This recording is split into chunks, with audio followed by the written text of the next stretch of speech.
basically, you walk into a Red Lobster on a... Wonderful. Thank you, Ethan. Okay. So basically, you walk into a Red Lobster on a stormy Wednesday evening. You sit down with your wife and 2 kids.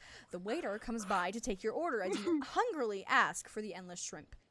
15 minutes later, everybody is served. Your wife and kids ordered the endless shrimp as well. As the night morphs into inky blackness outside, you all talk and laugh and eat. You eat plate after plate after plate after plate of shrimp. After a couple hours, you and your family are stuffed. You motion to the waiter to bring the bill and you look down at your plate, letting out a small chuckle. It looks like you haven't eaten a single bit of shrimp. A curious thing, since, you have been gorging yourself on shrimp constantly for the better part of 2 hours. But before you can puzzle over this small oddity any longer, the waiter bustles over to your table and hands you the bill. As you reach out to grab the check, your hand closes instead around a squishy pile of shrimp. There is no check being held out to you, just another plate of shrimp. A loud thunderclap booms outside as you look up at the waiter to ask why he brought you more shrimp instead of the check. When you are suddenly alarmed to find not the waiter, but a giant human-sized shrimp in server attire staring blankly down at you. You spin around in your seat to see if your wife can see the shrimp and the waiter, and are immediately frightened out of your wits. Your wife is no longer seated there next to you. Only another human-sized shrimp wearing your wife's dress and hoop earrings. Numb with horror, you quickly glance across the table at your 2 children. They are both shrimps. You let out a yell as another thunderclap echoes across the sky and it begins to rain. It's all shrimp! They're all shrimp! Holy hell! What the fuck? Shrimp! You distantly register at the start of the torrential downfall outside, which sounds like large hail, as you spare a sweeping glance across the restaurant. Dear God, it's raining shrimp. There are no Jesus, shrimp trapping Christ! There are only shrimps seated at booths, shrimps seated at tables, and even a small group of shrimps at the bar. What the fuck? They are all eating large platefuls of shrimp and leering at you menacingly. It's the circle of life!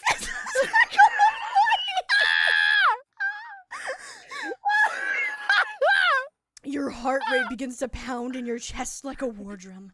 You stumble backwards, half falling over your chair in your haste to get up. You sprint for the door and run outside into the dark and stormy night. As you dash through the parking lot towards your car, you can feel something like a giant, hot raindrop hit your face and bounce off towards the ground. Looking down, What shrimp was that? you see what the a fuck was that? shrimp lying on the ground. You look out across the parking lot and see puddles of shrimp collecting in the cracks in the pavement and across the roofs of the buses' cars. Another warm object strikes your head. Oh God! It is No! literally No! raining shrimp. It's all! You find your car and fumble, hands shaking uncontrollably with your keys. Finally, unlocking the car, you slip inside and engage the door locks. What the fuck? Human-sized shrimp from the restaurant are now congregating outside the front of the doors, staring across the parking lot. Get away from Sorry, me! what does he think? We're a bunch of shrimp? Their pale orange-pink bodies stare eerily, backlit from the lights streaming out from the open doors behind them. You try to cram the key. It's not a shrimp! You try to cram the key into the ignition. It's in fact quite complicated! but it folds against the ignition plate and squishes in your hand. You look down. There are no car keys. Only several angled shrimp on a key ring in your trembling hand. The keyring is just another shrimp, in a packet. You punch the steering wheel when in frustration accidentally setting off the car alarm. The shrimps outside the restaurant hear the noise and hungrily start to advance across the parking lot towards you. You try in vain to cram the shrimp key into the ignition, but you know it is pointless. The shrimp slowly approach the car around it, walking back and forth the car, pressing their slimy bodies against their frame. You can hear the fiberglass doors groan under the pressure as one of the rear windows shatter, spraying the backseat of the car with fragments of glass. You know there is no hope left. There is no escape. White-faced and shaking, you reach across the console and open the glove box. Crammed under the insurance papers and a pile of napkins is the Glock 19 you always bring with you when you leave the house. Where is it? You pull the gun from its holster and pause for a fraction of a second that holds an eternity. With tears streaming down your face, you put the gun to the roof of your mouth.